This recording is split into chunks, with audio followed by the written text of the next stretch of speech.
Okay, Warren. I see We have to check for Hebert. attendance.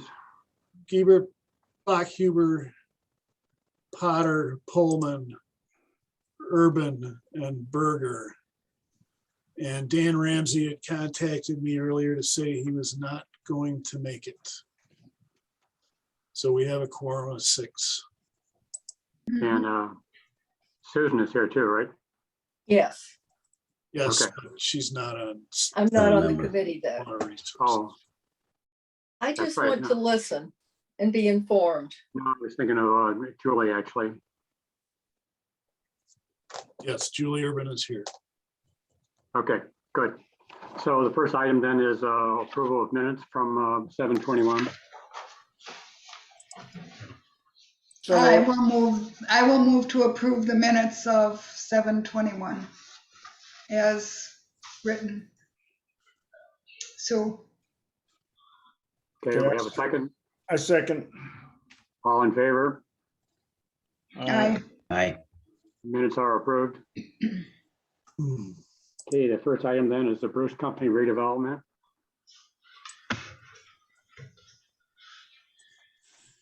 Yeah, so I believe this was deferred by Common Council last night, or the general implementation plan was.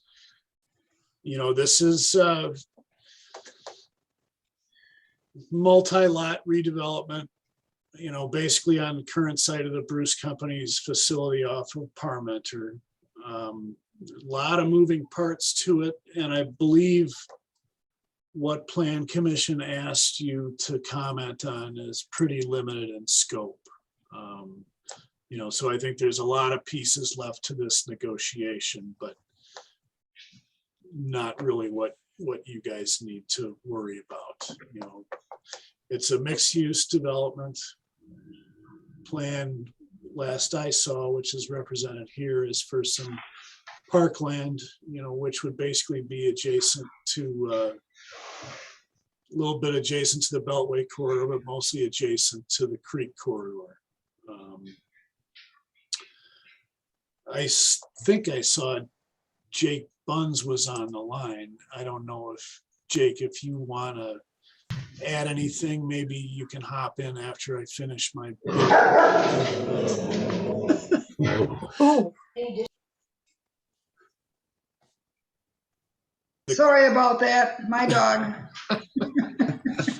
Is everybody awake? yes. Sorry. Remind me not to visit your house, Sue. Boy, that's And my scary. dog fell asleep. She got bored. So really, you know, they'll be required to do stormwater management as a redevelopment site. And, you know, there will be setbacks from the creek and whatnot, but I don't think there'll be much issue meeting those if this, you know, land adjacent to the creek is planned as parkland. And the question before you guys is really whether or not you would recommend building the stormwater management regionally, or if you would be okay with letting this site develop bit by bit, you know, and providing stormwater management, say for each building or each CSM that comes up. You know, the subdivision ordinance requires that they provide an overall drainage plan. Just to be clear. But advantage of a regional one incorporates the streets, right?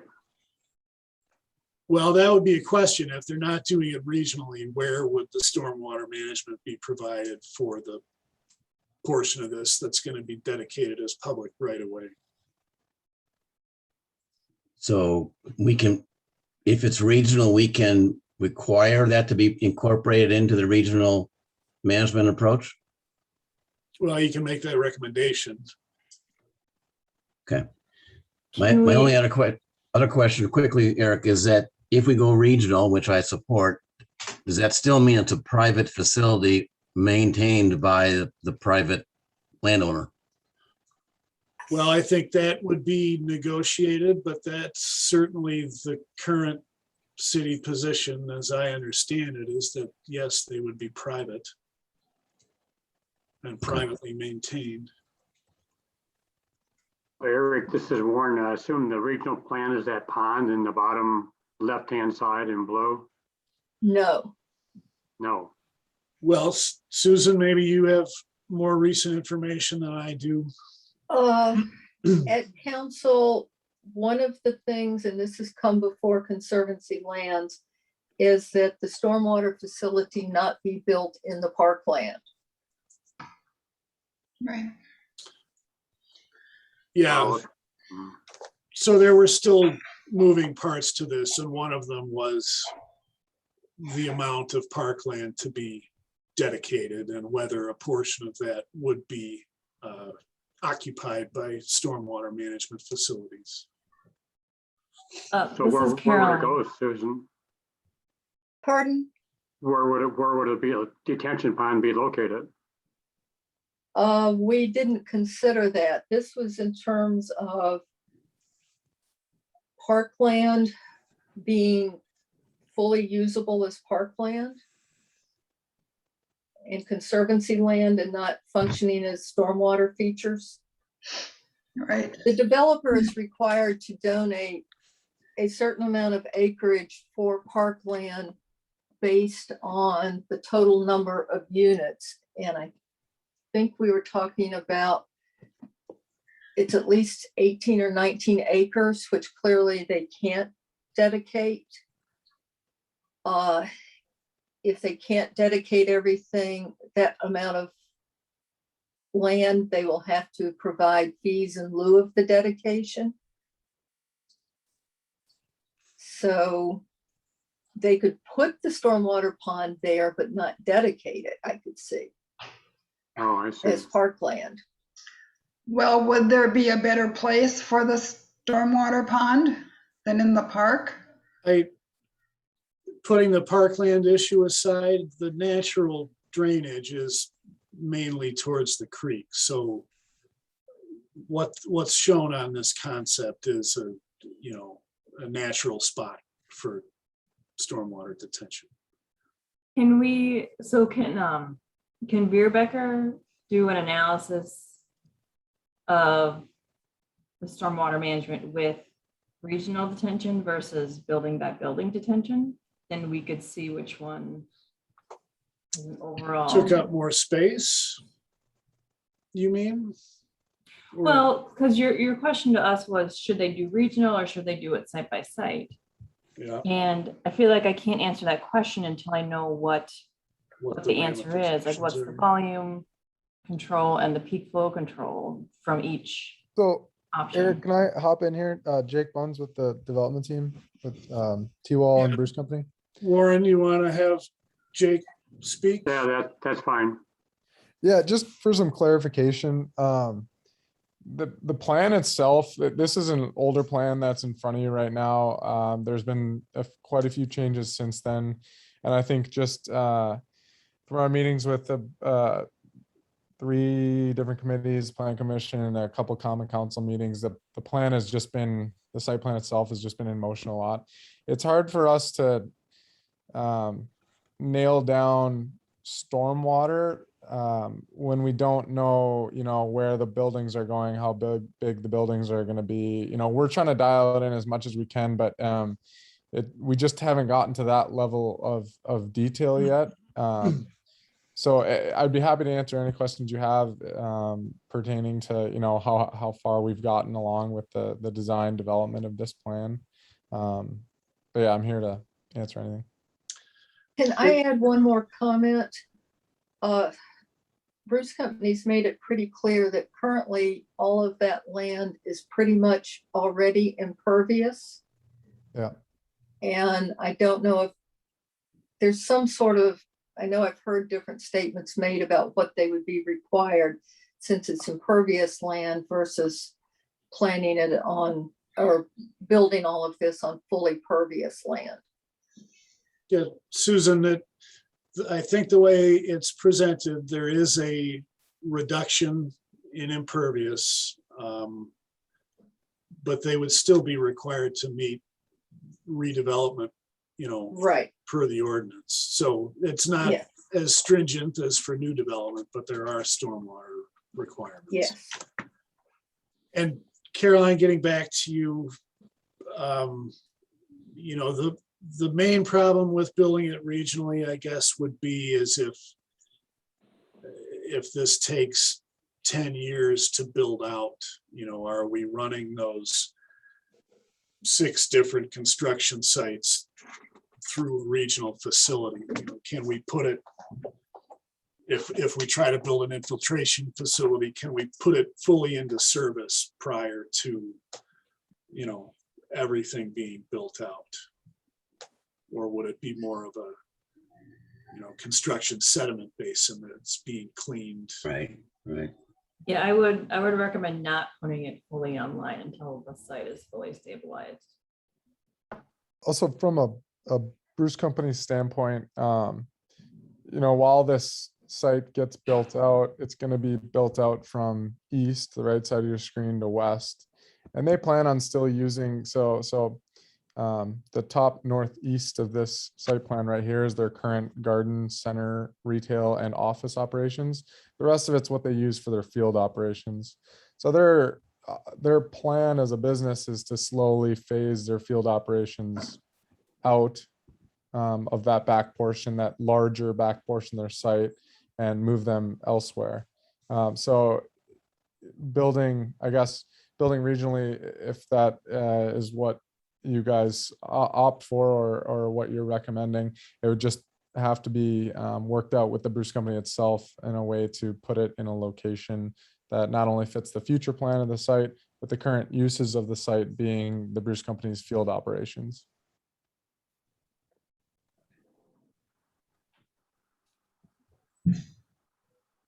So, Eric, to go back again, the regional plan or regional facility would incorporate all those streets, or if you did it building by building, it would not. Oh, we'd have to find a way to incorporate the streets.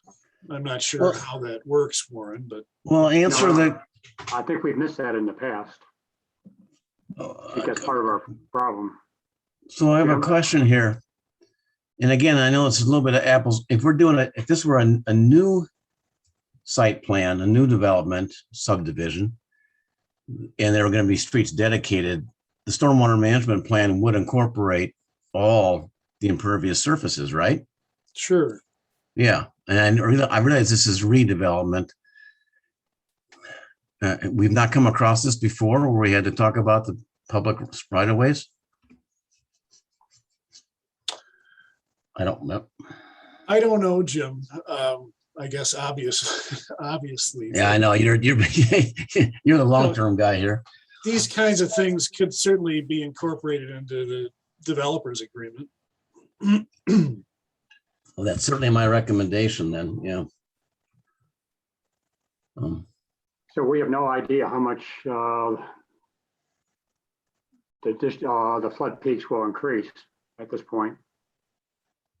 Well, I don't think it's, since they're reducing impervious, or as they've shown so far, we're probably not talking about flood control so much as Yeah, just right. water quality and infiltration.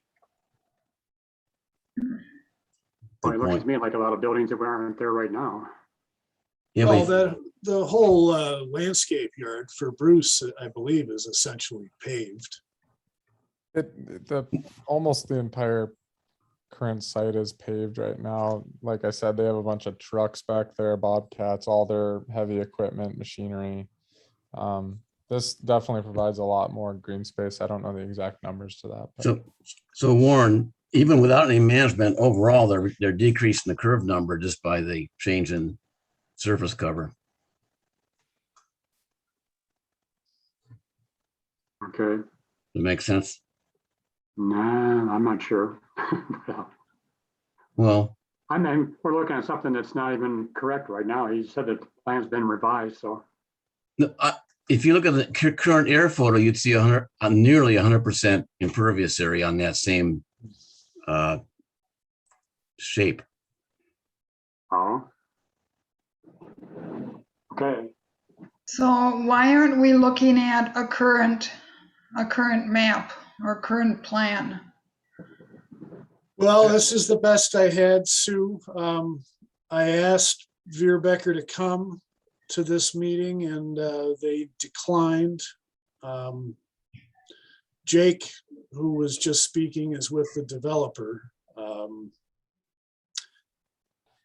I can talk to that. I mean, so the plan, like our plans are in getting modified right now. So, you know, we had common council last night. We're making changes to our plans today. So it just, like I mentioned before, the plans are so in flux that the current plan is kind of changing day to day.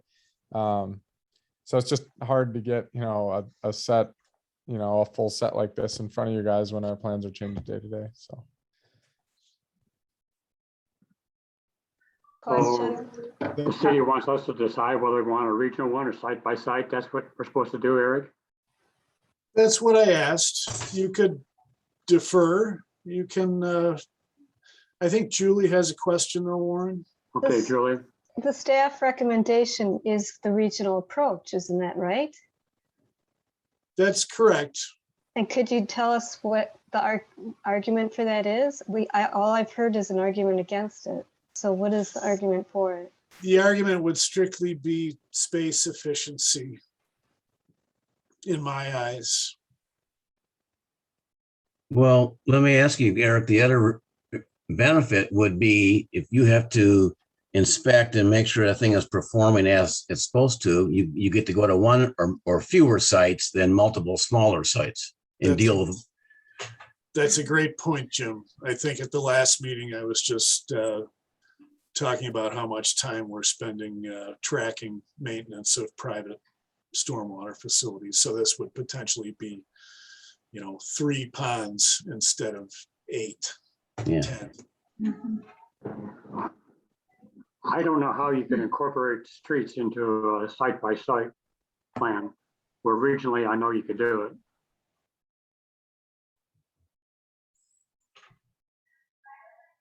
But I guess until we see the final plans or the ones, I'm not sure we could make an informed decision, but I think the issue you might run into is since the zoning process here is a, you know, it's a planned district. So it doesn't necessarily follow the typical process. And once this GIP zoning gets approved eventually, we may be kind of stuck with what was presented for that GIP. So I think it can happen both ways, but if the commission decides that they have a big philosophical problem with one way or the other, then we should make that comment or recommendation to Plan Commission and Council. To be clear, either approach, they still need to meet the same performance targets either way. So the numbers aren't going to theoretically be any different as far as discharge goes, quality or quantity. Agreed. I'd like to make a recommendation that the plan does incorporate public right-of-way runoff as part of the developer's agreement. And I would support the regional approach. This is Caroline. Before we vote on that, what does GIP stand for? General Implementation Plan, I believe. That's correct, Eric. And so Yeah. from a You Do you know, want me to explain some? from a Middleton legal point of view, is this different than a capital improvement plan, or like what is this? Yes. Caroline, this is a separate zoning mechanism. It's called a planned development district. And there are 2 parts to it: an overall general implementation plan that gives more the big picture layout of it, and then a specific implementation plan that is incredibly detailed. Jim is aware of one planned development district, Middleton Hills, that we live in, where they had a big layout initially of which sections would get developed when, the stormwater, where the streets were. Then later, specific things would be the kinds of houses that would go in and the architecture and so on. So it's a very fluid planning document. But this is the big picture thing where we're basically would be approving the kinds of the general location of the buildings, the street layout in the area, what will be parkland, where the water, stormwater facilities would go, that kind of thing. And then the real details get worked out later at the specific implementation plan. And Susan, correct me if I'm wrong, but part of this process is theoretically to allow for an improved environment.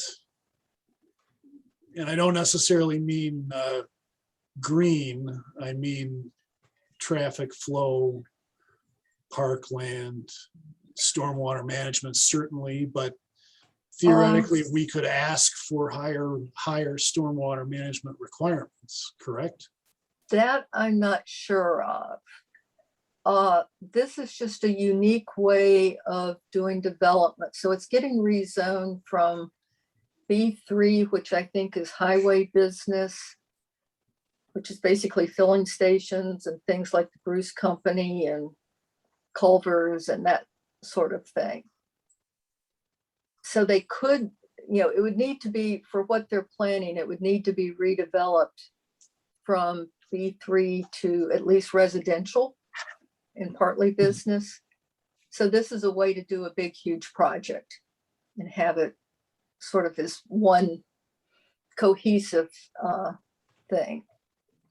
Tribeca, north of here, is also a PDD.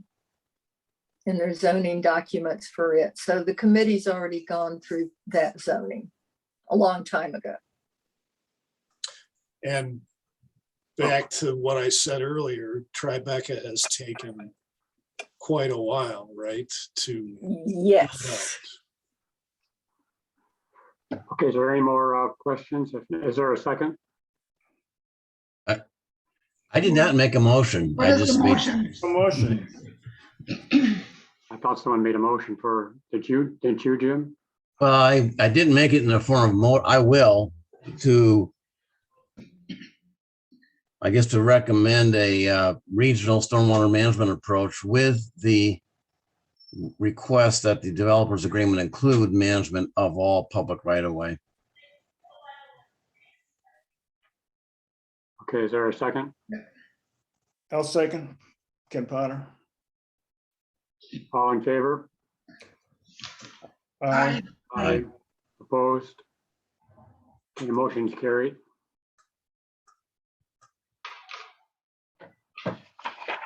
Next item then is 22 operating budget.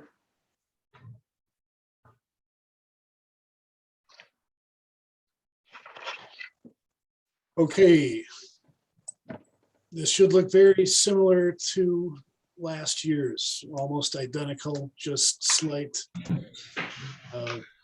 variations in the agreement with CARPC for monitoring that main gauge. Contract with Chuck Nunn, most likely to do illicit discharge inspections. There's a little scrap left over for a consultant, but that's kind of just to maintain the budget that we've had. I believe the fee that we pay to MamSwap has been frozen for the next several years. But other than that, this should be pretty familiar to everybody except Julie. Some things to keep in mind, not for this current year, but coming up in the future. Those other two gauges, I believe, are funded through TIF, Warren. That's right. And I think that's going to expire in the next couple of years. And the water quality sampling and monitoring that we did for Tiedemann Pond, which we've now taken a couple of years off of, that will come back in 2023 also. And I don't think that ever came out of water resources budget. I think it used to come out of the water utility as I think that that's was right. a sanitary permit back then, and now it's a stormwater permit. But that's not, I don't want to sidetrack you, sorry, that's 2023, not 2022. So total dollar amount here is the same as last year, and the items are roughly the same.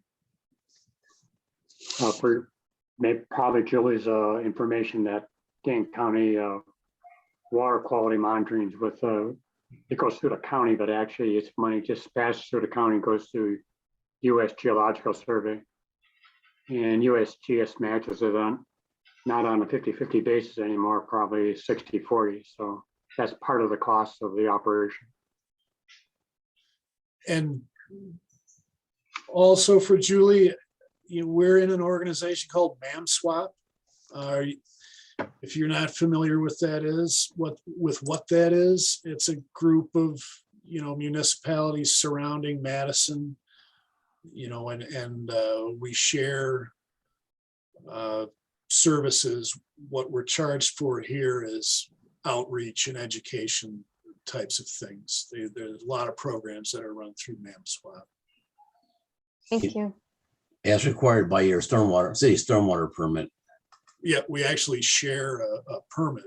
Yeah. And Eric, do things like street cleaning and leaf pickup, so the operation activities that could apply to water quality, those are in a different operating budget? Yeah, I think that's just from the streets budget. Yeah, that's in the public works budget, Eric. What Rich said. Did you have What do we need, Eric? A motion for approval? Yeah. Yes, sir. move to approve, Bachuber? Second, Potter. All in favor? Aye. Aye. Opposed? Motion's carried. Next item is the capital budget.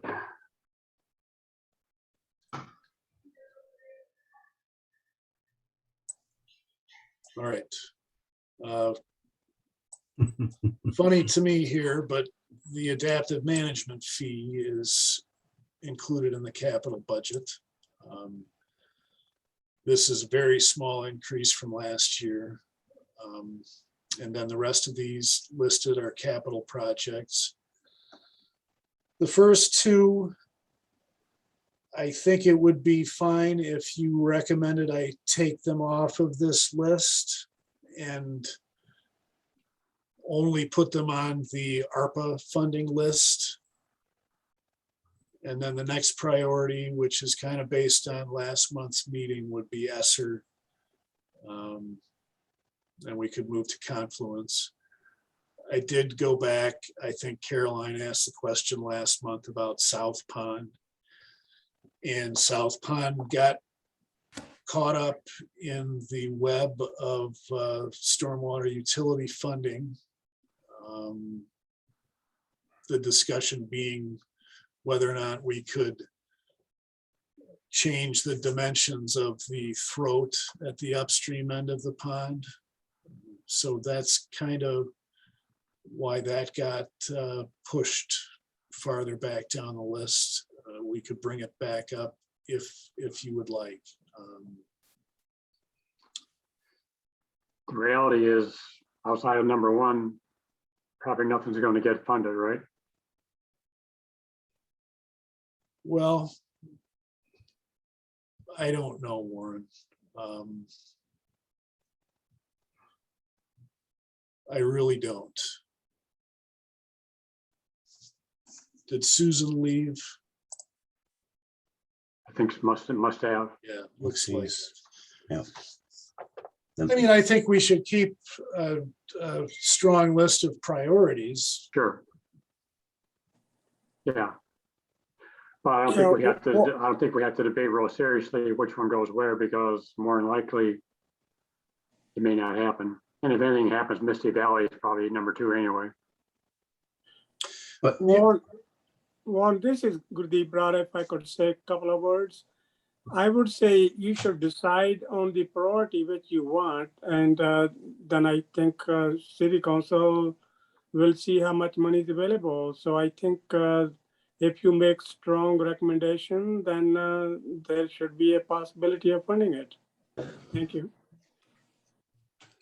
so this is, thank you, Mayor. This is Jim. Is the ARPA money a given? Is that like gonna happen?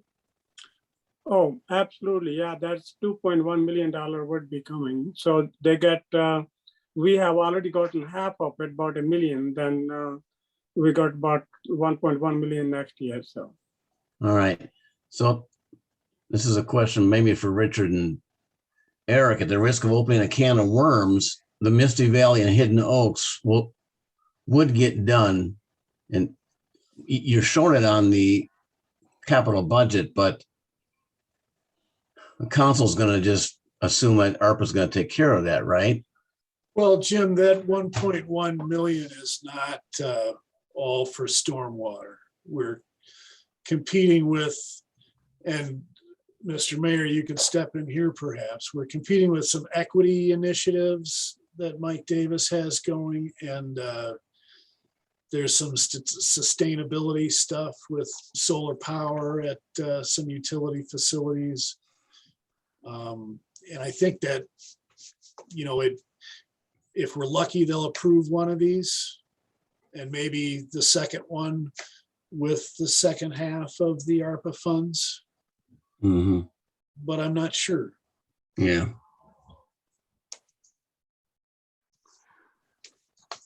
So didn't we have Misty Valley down for fees, I mean, not fees, but stormwater utility money too? I had it on the list of facilities that, you know, we can't fix by maintenance. Oh, okay. So that was, we couldn't fix it by, If I might jump in, I think the money that was set aside for that was for the design effort, not any construction effort. Oh, sorry, yes. On last year's budget. Correct. But Eric and Richard, are we, if the money is available for Misty Valley, are we saying in next year we would do an engineering design work and the following year would be $400,000 to implement? Yes. And that's a dartboard level number, Jim. Yeah, I get it. I understand. Okay. I have no idea what we do on Hidden Oaks. All we know is that they have some flooded, some basements are flooded, Right. but I have no idea what we would do to correct the problem. Well, Warren, we've been out there investigating. So it's coming along a little bit. You got a better Okay. idea? Yes. Okay. Okay, so you have a plan that we could do something. I don't have a plan yet, but I'm starting to develop an understanding of what's the matter. Yeah, well, this summer being in a drought helps out a little bit. Yes. You fixed it. Good job. So you recommend that we approve it the way it is, Eric and Rich? I do, and if you can make changes, if you want to move South Pond up or anything else.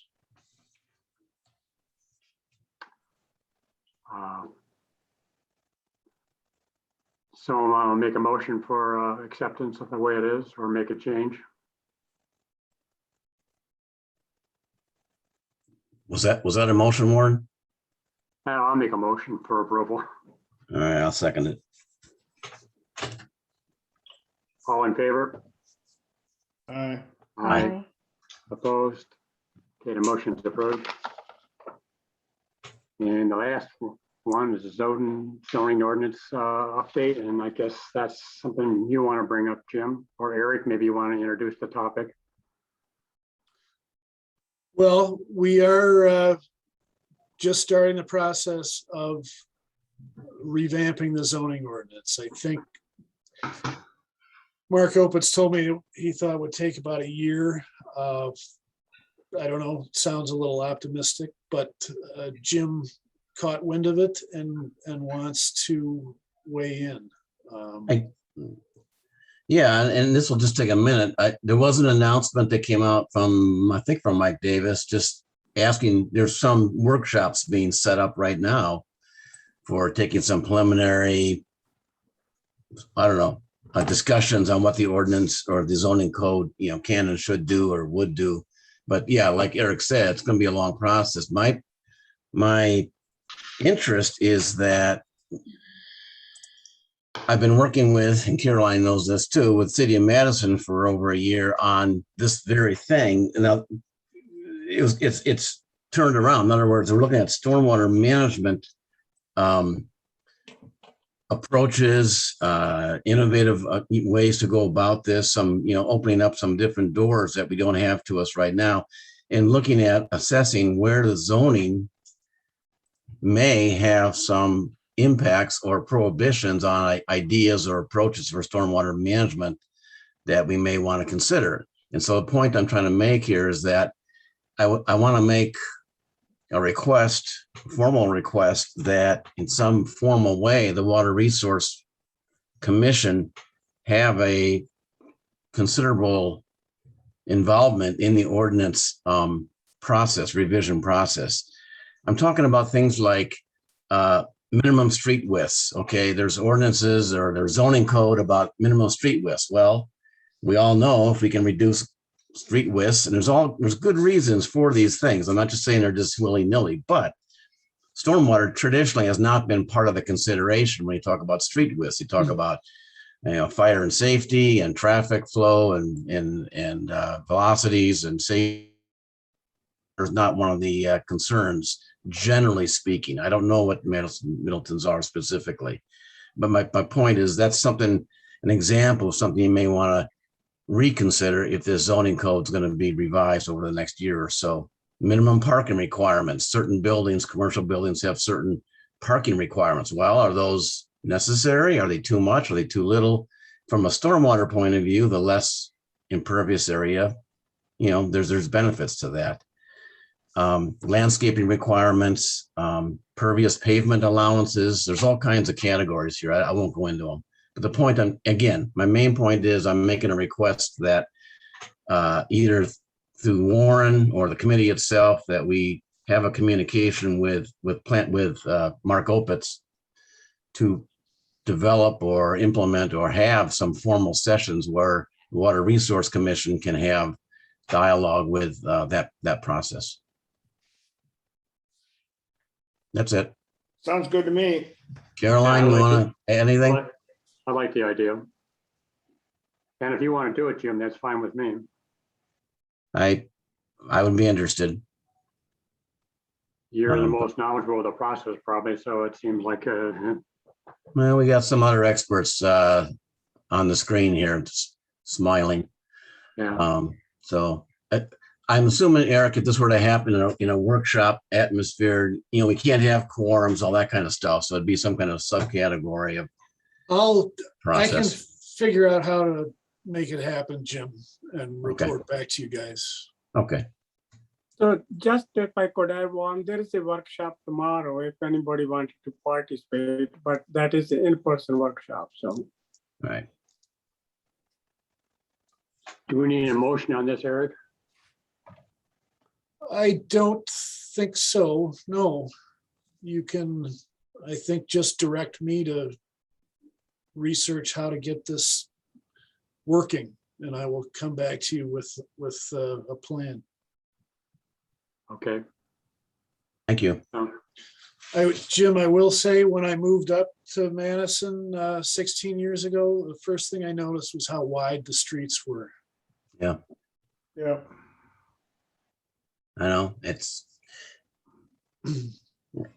Yeah, there's lots of things we could talk about.